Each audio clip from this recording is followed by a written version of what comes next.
My 16-year-old and her friends liked the movie, the screening, the best, which I take to be, first of all, the highest compliment because there is no tougher critic, but also great, good. There are certain friendships in Hollywood that transcend the usual machinery of the industry, the strategic alliances, the publicity stunts, the carefully managed public personas.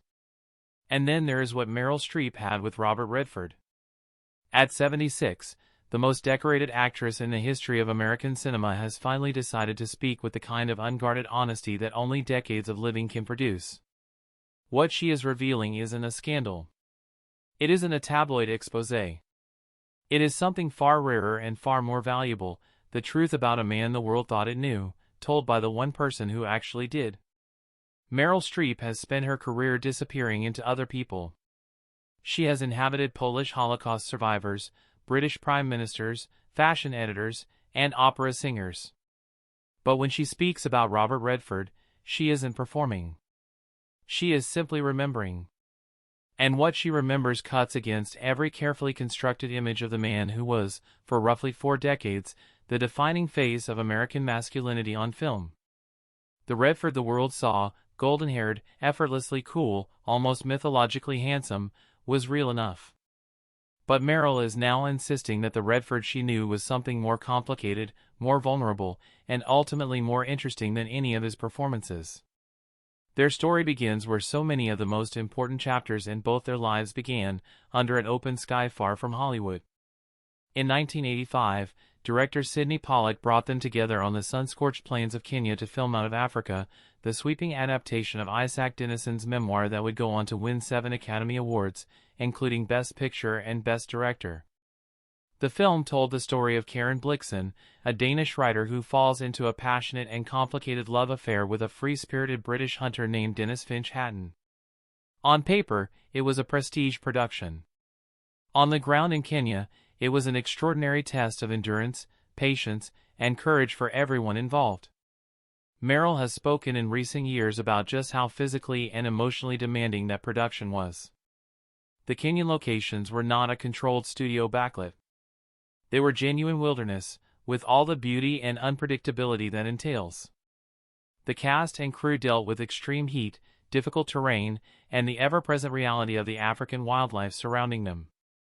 One of the most discussed revelations Meryl has shared concerns a now legendary scene, perhaps the most romantic single sequence in either of their careers, in which Redford's Dennis gently washes Karen Blixen's hair by the riverside, reciting Coleridge as the water moves around them.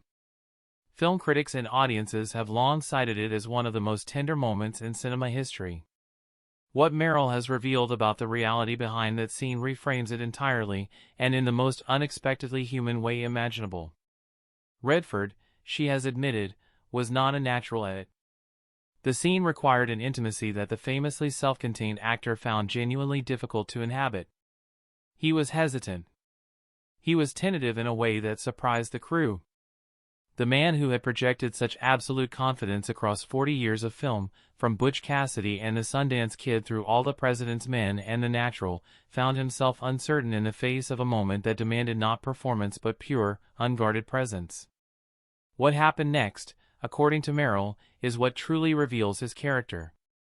He didn't retreat behind his star persona. He didn't insist on his own instincts. Instead, he listened. He took direction. He practiced. And by the time they found the version of the scene that made it into the final film, Meryl says she was fully, completely transported.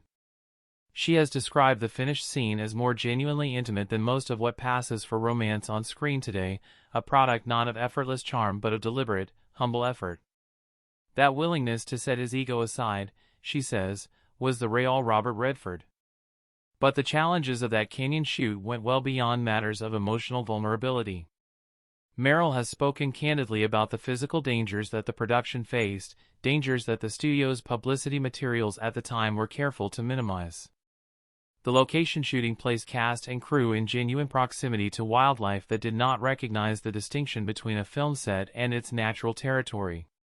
Hippopotamuses, which Meryl has noted with characteristic dry precision are among the most statistically dangerous animals on the African continent, were a real and documented concern near the river locations. Big cats presented their own complications. Lions brought in for certain sequences did not behave with the docility that had been promised. There were moments of real alarm, and Meryl has described Redford in those moments with something close to admiration, composed, quiet, not performing bravery for the cameras but simply refusing to be undone. It was, she suggests, a glimpse of something that his screen image only approximated, a genuine stillness in the face of genuine danger. The professional relationship that began in Kenya deepened over the following decades into something Meryl describes as one of the defining friendships of her life. They were not constant collaborators, their careers, each enormous in its own right, followed different trajectories, but they remained close. When Redford brought her into Lions for Lambs in 2007, a politically charged drama he directed himself, she saw a different dimension of him. The director Redford was not the movie star Redford. Behind the camera, she has said, he was intellectually restless, deeply engaged with questions of political responsibility and civic life, and more openly uncertain than his public image ever suggested. He worried, she has indicated, not about his legacy in cinema but about whether he was doing enough for the causes he believed in, the environment, independent filmmaking, the preservation of landscapes and stories that the market would otherwise erase. That last preoccupation points to what may be the most underappreciated dimension of Robert Redford's public life. In the late 1970s, at the peak of his commercial appeal, he made a decision that struck many in the industry as puzzling at best and financially reckless at worst. Using his own resources, he founded the Sundance Institute in the mountains of Utah, building it from the ground up as a dedicated space for independent filmmakers who had no foothold in the studio system. The project nearly broke him. There was real skepticism, open mockery, in some quarters, about whether a movie star's vanity project in the Utah wilderness could amount to anything of lasting value. What it became is now so woven into the fabric of American cinema that it is almost impossible to imagine the industry without it. The Sundance Film Festival launched or accelerated the careers of filmmakers whose work has permanently shaped contemporary American storytelling. Redford's gamble, made at the moment of his greatest commercial leverage, was one of the most consequential acts of cultural infrastructure in the history of Hollywood. And he made it, Meryl has observed, not for recognition but because he genuinely believed it needed to exist. His personal history contained losses that he carried with characteristic restraint. He and his first wife, Lola Van Wagenen, whom he married in 1958 before his career had taken shape, lost their infant son Scott to sudden infant death syndrome, a grief that he rarely discussed publicly but that those close to him understood as formative. The marriage, which lasted nearly 3 decades, ended not in scandal but in the quieter dissolution that sometimes overtakes two people who have grown in different directions. In his later years he found his companion in Sibylle Sagers, a German painter and environmental activist whose priorities aligned with the passions that had come to define his life away from the screen. They lived with genuine simplicity in Sundance, Utah, far from the circuits of industry attention. The loss that marked his final years most visibly was the death of his son James in 2020. James Redford was a documentary filmmaker and environmental advocate, in important ways his father's truest heir, who died of bile duct cancer at 58. Those who knew Robert Redford well have said that he was never entirely the same afterward. It was a grief that his customary composure could not fully absorb. Meryl, who understood the bond between them, has spoken about this with the careful tenderness of a friend who knows when the most respectful thing is not to say too much. When the news of Redford's death broke in September 2025, he was 89, and he died at his home in Sundance, surrounded by family and the landscape he had spent decades working to protect.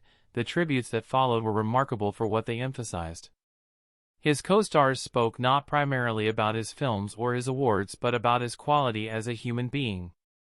Barbra Streisand, who made The Way We Were with him in 1973 in one of Hollywood's most enduring screen pairings, spoke about his intellectual seriousness and his persistent deflection of attention away from himself toward the subjects he cared about. Jane Fonda, who worked with him across 5 decades beginning with the 1967 stage adaptation of Barefoot in the Park and ending with the luminous 2017 film Our Souls at Night, spoke at the 2026 Academy Awards with the directness of someone who had nothing left to manage or protect. She admitted that she had been in love with him for most of her adult life. She also said that his great values, his use of his platform, his commitment to creating space for voices the industry would otherwise ignore, were the things that she most wanted people to remember. Scarlett Johansson, who was just 11 years old when Redford cast her in The Horse Whisperer, remembered him as the first filmmaker who treated her as an artist rather than a child. He had no interest, she has said, in the hierarchies of the business. What interested him was the work itself, and the human beings capable of doing it honestly. That quality, an essential disregard for the star system that had made him famous, was something Meryl has returned to repeatedly in her reflections on their friendship. He was, she has suggested, one of the very few people in their world who seemed genuinely unburdened by his own celebrity. He had earned it entirely and was, in some fundamental way, indifferent to it. Meryl's own tribute to him, offered in the days after his death, was spare by design. She called him a lion. The word has stayed with people in part because of its precision, the lion as a creature of quiet authority, of territorial loyalty, of a power that does not need to announce itself. But also, she made clear, as a creature that is ultimately solitary, that finds its rest in its own terrain and on its own terms. Redford had spent 89 years being watched, examined, desired, projected upon. He had navigated all of that with a discipline that sometimes read as coldness and was actually, Meryl suggests, a form of self-protection for a man who felt things very deeply and had learned, early, that the world was not always entitled to see it. In his final years, he painted. He had always painted, it was the ambition that preceded acting and that acting had interrupted, and in the long quiet of his later life he returned to it with the seriousness of someone who had been waiting for the time. He continued his environmental work with the focus of a man who understood, with some urgency, that the things he had spent decades fighting for were still not safe. He did not write a memoir. He did not take the predictable farewell tour. He had said what he wanted to say in the ways that had always suited him best, through the films he chose, the institution he built, the land he protected, and the people he stayed close to. What Meryl Streep is offering, at 76, is not a corrective to the public image of Robert Redford so much as a completion of it. She is not tearing anything down. She is adding the dimensions that celebrity, by its nature, tends to flatten. The man who washed her hair badly on a canyon riverbank and then quietly learned to do it with grace. The man who stood without ceremony in the face of things that frightened him. The man who worried about the world and built something real in response to that worry. The man who carried his grief privately and his convictions publicly. The man who, in her phrase, was divine, not as a compliment to his appearance but as a recognition of something she experienced over 40 years of genuine friendship. She has said that what they had in front of those cameras, beginning with the extraordinary light of the African morning in 1985, was the most real thing she encountered in her professional life. Not the most technically accomplished, not the most celebrated, but the most real. That is the testimony she is leaving on the record now. And it is, in its way, the most intimate portrait of Robert Redford that exists, not because it reveals secrets, but because it tells the truth about what made him worth knowing. The golden boy, as she would have it, was never the point. The man behind him always was.